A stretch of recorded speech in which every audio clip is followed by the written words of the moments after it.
Well, here we go again, back at Hurtwood for a brand new season of Hurtwood Beyond the Hill. And everywhere you walk around the halls here, there are photos of incredible people that have left our schools on to make huge successes in whatever industry they want to. So we're back with a brand new series, speaking to 8 brand new people. Let's see who we're meeting.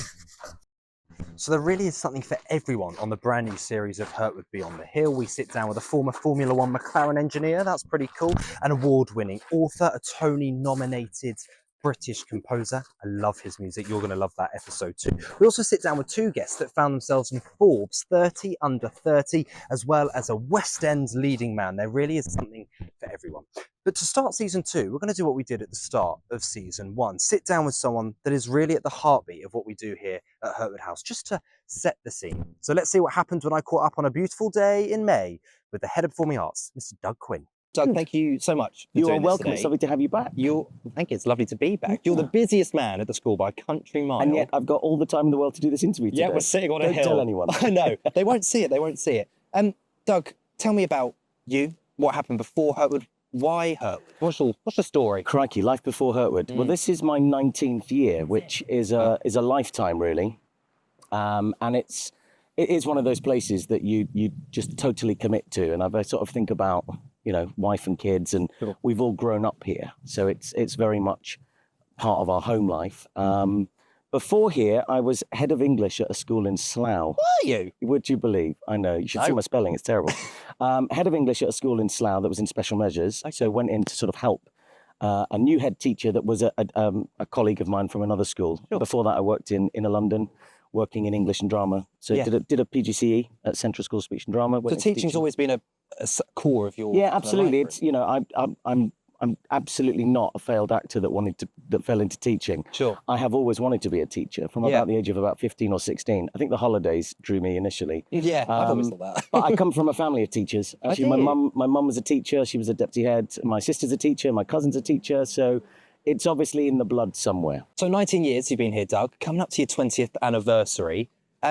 So what was the attraction of Hurtwood? I know you said the family life and things like that. How did it all come I came about? here part-time, actually. Oh, did you? Actually, Andy Johnson is to blame for all of this. no. Yeah, I know. For a lot of things. But for me coming here, certainly for me staying here, I met Andy 20 years ago, working with a musical director that had worked here on and off, a guy called Phil. Right. And Andy had worked with Phil, and it was a classic kind of meeting in a pub. And Andy saw a few things that I directed, and a part-time position came up here and said, you should come along. And I hadn't ever taught post-16. I'd never taught A-level. Okay. I had been in 11 to 16, so there was a huge draw to come and teach A-level theatre. And having had a background in English teaching, Of course. it was lovely to get back to my degree, which was in drama. So I came here part-time, whilst also working at a couple of drama schools, working on some teacher training courses and things like that. Worked at Guildford School of Acting on various foundation courses and musical theatre, and started here part-time. And then 19 years later, We're here. yeah, we are here in a chair that I can't get out of. Yeah. Did you notice a difference between, you say, you never done kind of post-16? What's the big difference between working with people a little bit older? Is it an understanding? I think, we are all at Hurtwood hugely grateful to the teachers of GCSE in all the various schools that our students come from, because they light the fire and get those students interested and help them develop a subject specialism and an interest in a particular area. But when they come here, our job is to really sort of fine-tune that craft. And you've got very excited, 16, 17, 18-year-olds, and it's your job to try and mould them into that level of passion and interest. I think you're absolutely right. I mean, I am the perfect example. I came here thinking I want to be the next big thing in the West End, auditioned for Link Larkin, didn't get it. But that was to do with my singing. But what you did and what Hurtwood did is kind of moulded me to help me go in the right direction. And that must be really rewarding. when you Yeah, have it's students. really rewarding. It's lovely that you say it was us, but actually it was you that did it. But you sort of, I just read something the other day. I mentioned this to a colleague earlier today, actually. When you're in your element, the idea is that all the stars align. And I thought that was a really nice way of saying it, that you've got the passion and the curiosity, you've got these emerging skills that take place. But if you find the right people in the right environment and you surround yourself with people that think in the same way, you are that talent is then able to explode. And that's what makes it really exciting to work with sixth formers. That's what makes this place really special. So people who's watching for the first time, they don't know about Hurtwood. most schools offer drama in some way, shape, or form. I could have stayed at my school and done theatre you could have done. And there are here? some brilliant drama departments out there, and I work very closely with the exam board, so I'm aware of how good drama is across the country. But something that Hurtwood, the USP, I guess, is that we are very much a centre of excellence. Yeah. We are a mecca for the arts. When lots of other schools have problems with arts funding and grants and timetabling, coming here, the arts are the heartbeat of the school. And I mean, whether that's media or filmmaking or performing or musical theatre or singing or songwriting or dancing, creative arts, textiles, art, photography. This place is a sort of theatrical hub where it's just all bubbling all the time. You've only got to turn around a corner and somebody's making a movie or writing a song or playing a guitar or rehearsing something in a corridor. Space is obviously a huge premium everywhere. Of course. But when you're a school that operates, 15 hours a day, and specialises in the arts, it makes it a very exciting place to be. I mean, you found me step ball changing around corridors, left, right, and centre around here. And it is that kind of place. There is a feel when you're on the hill, when we're here at Hurtwood, that, this really is, it's a different world, isn't it? Yeah. It's hard to a real describe. bubble. Yeah. And it's where all of these kind of like-minded people, and everybody has, different range of experience and ability, but when you put everyone together, something very magical happens. We'll go on to speak about some of the stuff you've done in the past with Hurtwood, but these shows are spectacular. West End bands coming to join us as well. That's a massive pull. That was a massive pull for me. And for you, I suppose, is working with them as well. Totally. It's a real sort of middle ground for working professionally, working in youth theatre. And when you get to combine those two things, it's very exciting. I mean, I'm very lucky, but the whole team is lucky to be surrounded by a full-time production manager, a lighting designer, a technical manager, a head of costume, to have a drama department that come from industry, drama school, academia. To have that mix makes it very special. Absolutely. And we're very lucky that we have big budgets. I think other schools, pride themselves on their facilities. And whilst we're very lucky with our facilities, the money goes into the shows and into the student experience rather than into the building that in 2 years' time, people aren't really going to remember. They are going to remember the show, the creative process, the training, the experience of performing to an audience. And it's something that, I speak to, still in contact with people I came to Hurtwood with. That surprises me. Yeah, me too. It's such a special place. And I mean, but I did Hairspray, Me and My Girl as the two musicals when I was here. Those 2 weeks, I felt like a West End performer. It was grueling. It was hard. Yeah. And then I go on, I did a little bit of time at GSA. People have gone on to drama school, some straight to the industry. But it's always a little bit of a letdown when you leave here. It's a bit like, oh, I've made it. And then you go, oh, God, I really haven't. This is the real world. Yeah, the production values are insane. So, it's a £50,000 budget on the musical. The lighting rig comes from the top places. The sound equipment comes from the top places in the West End. Yeah. We're lucky that we have arrangers and musicians. And yes, we could use student musicians, but actually the experience of working with the drummer from Hamilton or Robbie Williams, trombonist, or you don't get that in other schools. So that makes it a great process for everyone involved. Absolutely. And that's really important as well, that everyone involved in the project is really committed to it. Absolutely. Talk me through then a typical year at Hurtwood. That plenty goes on. I said you're the busiest man, and I meant it. A performing arts schedule, because there's so much happening. I am a busy man, but I have a fantastic team. And everybody pulls together. And I think having been head of performing arts for, 2012, so coming up to 12 years, I'm really lucky to be surrounded by people that we all kind of know each other's jobs and we pick each other up on things that we've forgotten. But a very busy year. We probably have about 40 productions. It's incredible. Across the campus in an academic year. And that ranges from, 3 big shows in the theatre, the acting company show, informal lunchtime concerts, the Shakespeare project. Obviously, there are 12 devised performances with the curriculum. There are 12 devised scripted pieces on the A level. It's huge, plus any sort of student work that comes along our way as well. There's always something that's happening here, isn't it? I was here the other day and there was a lunchtime concert, I just pop my head in and have a little watch of that. And it's important as well, Gig of Glory, lunchtime concerts. We do have a musical theatre bias, probably because of me, because I come from a musical theatre background and that's my training and my particular passion. Sure. But actually, it's really important that acting is only one part of theatre. You can get involved backstage. If you're a musician, if you want to form a rock band, if you want to direct or produce or be a dance captain, there has to be facility for all of those interests to exist. And that's really important. It all kicks off, I would say, I want to say the second Friday of term with freshers. What a hellish evening for you, I'd imagine. But do you enjoy it?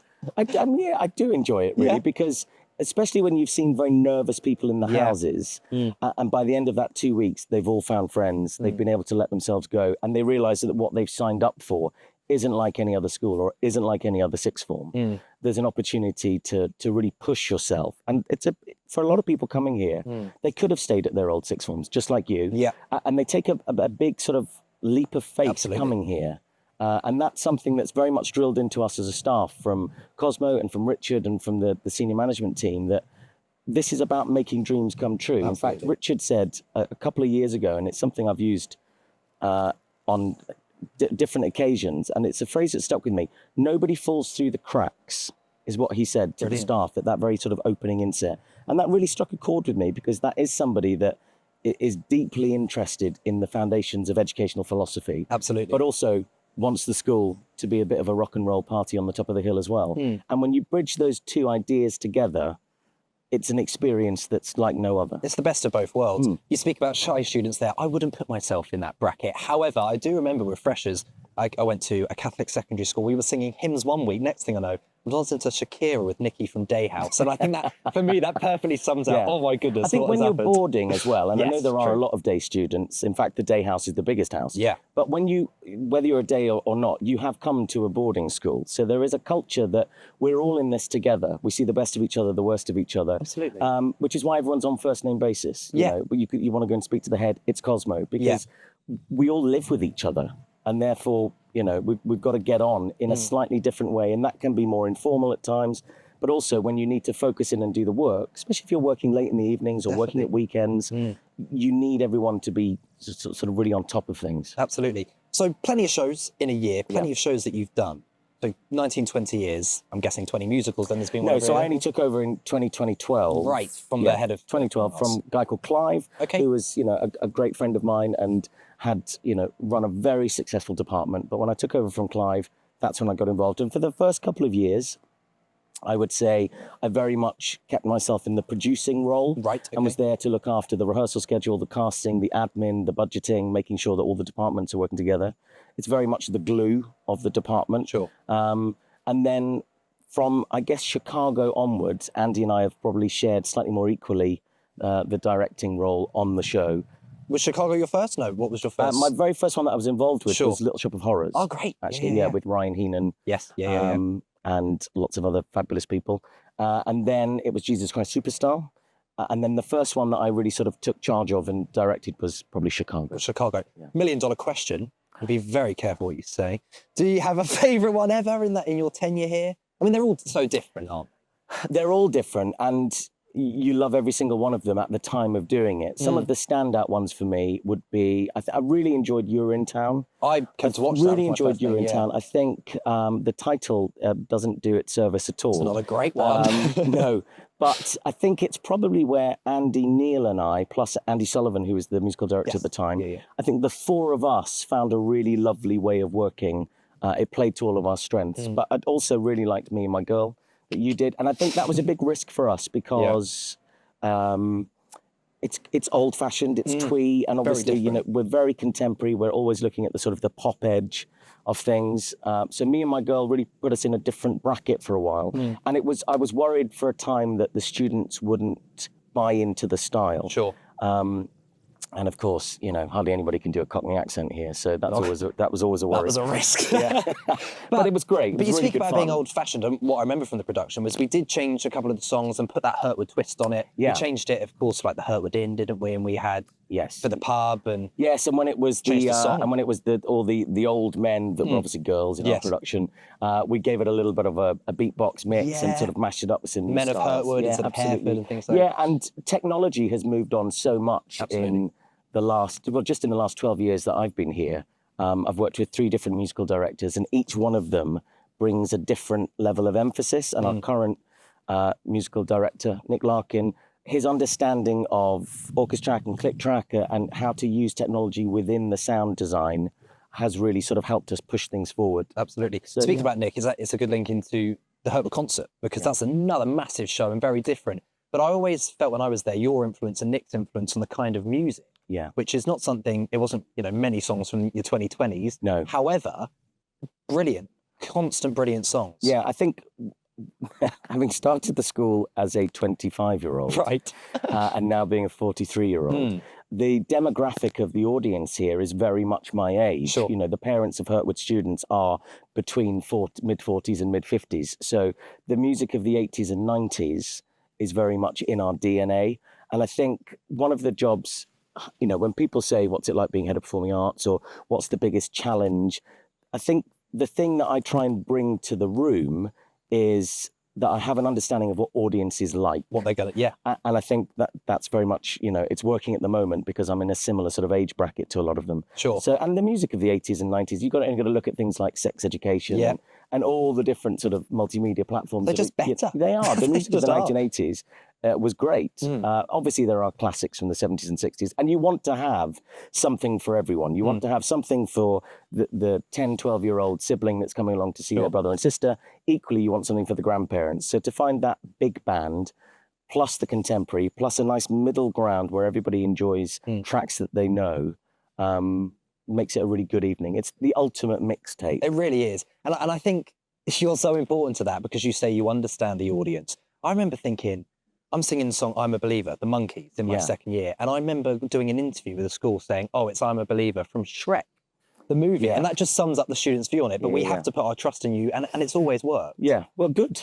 I hope so. It worked quite well. Let's step outside of Hurtwood for a second because we do amazing productions here. But the Edinburgh Fringe, have you performed there yourself? I've directed shows at Edinburgh and did a big production of Oliver a few years ago, which opened the International Festival. And I've supported students from Hurtwood that have taken stuff up. And we had one this year, I believe. Yes, Emily Brigstock wrote a play called Here You Come Again, fantastic, which went up to the festival for a week. It was directed by a student, B. Hemsley, and had a cast of 7 or 8 people. It was great. I went up and saw them in and just was able to celebrate that with them. Yeah. It was lovely. They had some really lovely feedback. And one of the reviews that came out, I was really thrilled that it picked up on the fact that this is a group of students who are trying to balance the pressures of their A-levels whilst also finding time to produce and mount a show and take it on the road 400 miles north. So it's a huge achievement. And the skills, the multi-interpersonal skills that they will have developed from that process will be life-changing. Absolutely. The review is very right to pick up on the balance in life because that's something Hurtwood really focus on. And it got, at times I was like, God, I've got to go and do this media shoot, or I've got a rehearsal, but I've still got to do my economics prep. Balancing that life at Hurtwood, do you have conflicted interests sometimes? Because you're running a musical, for example, but you're also knowing you've got that student in your class and they need to do that bit of prep for theatre. Yeah. How do you balance it from your point of view? It's a huge balance because, you're trying to be head of performing arts, plus you're trying to be an A-level theatre teacher, plus you're trying to be a housemaster, a husband and a father. Of course. And it's all about juggling different plates. But that's kind of the skill. That's part of the job.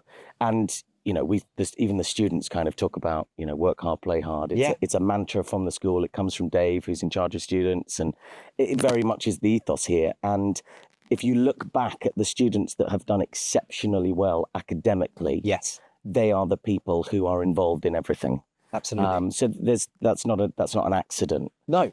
Because the skills you're developing, whether they're just skills in confidence or empathy, or whether it's just organizational skills, being involved in everything really helps you to sort of prioritize. And sometimes, I say to students in the house, in fact, I said to a student just the other day, maybe the grade will just have to suffer this week. You can't do it all of the time. Have to take a hit, maybe. Yeah, you sometimes just have to let some things, you can't, keep all the balls in the air Absolutely. at all times. That's what's really special about this place is there's a real understanding. Talk about Jamie, my economics teacher. Yeah. He would say, do you know what? I know you're super busy this week.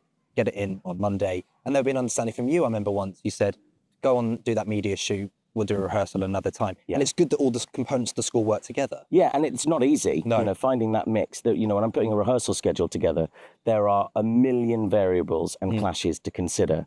And that's difficult. And you have to pick your moments, and maybe media win a little bit this week, and actually IELTS need to win next week, and actually that GCSE class, she's got an exam coming up. Finding the balance is really important. But because we're all here all the time, there's that constant communication, which and that understanding. Yeah. And Doug, this show Beyond the Hill is all about looking at our most successful alumni that have gone on to do incredible I'm glad things. it's not called Over the Hill. Over the Hill. Well, we tried it, copyright issues, but no. This show, Beyond the Hill, is focusing all on alumni, people that have gone on to do just incredible things since leaving Hurtwood.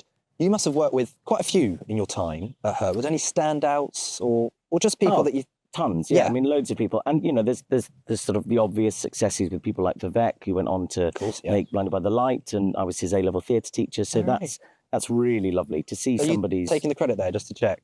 I'm not taking the credit. No. I would. No, not at all. Not at all. But to see somebody's dream come true in such a tangible way is very exciting.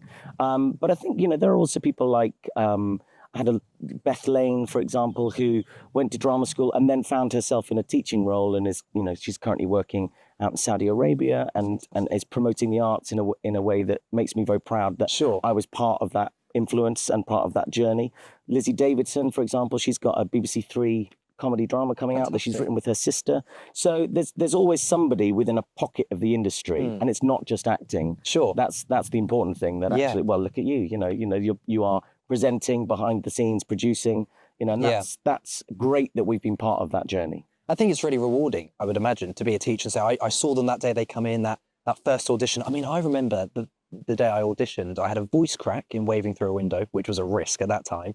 I also did it in the wrong blooming key. And I sang a song from Susical. So to go from that to then be able to do something now, to follow that journey and then hopefully still be a part of it. You get invited to go and see things all the time, no? And and it's lovely. And you can't always see them. And that's sometimes the difficulty of working in the middle of nowhere and running a house. But also the alumni is very important and very special, and it is very rewarding. But equally is that student that had no confidence when they came in. Massively. That most improved student, that's probably where the most reward comes. Yes. When you see that person that couldn't stand up in front of people and sing.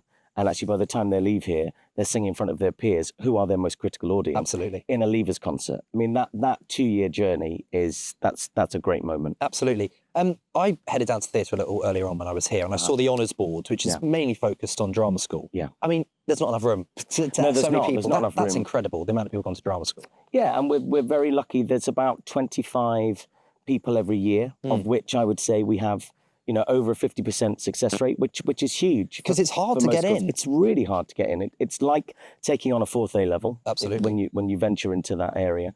We're very lucky that Andy looks after the drama school and works with the private acting tutors and has contacts and insights with agents and drama school leaders, and they often come in and we're able to talk about the process with them. So there is very bespoke training here.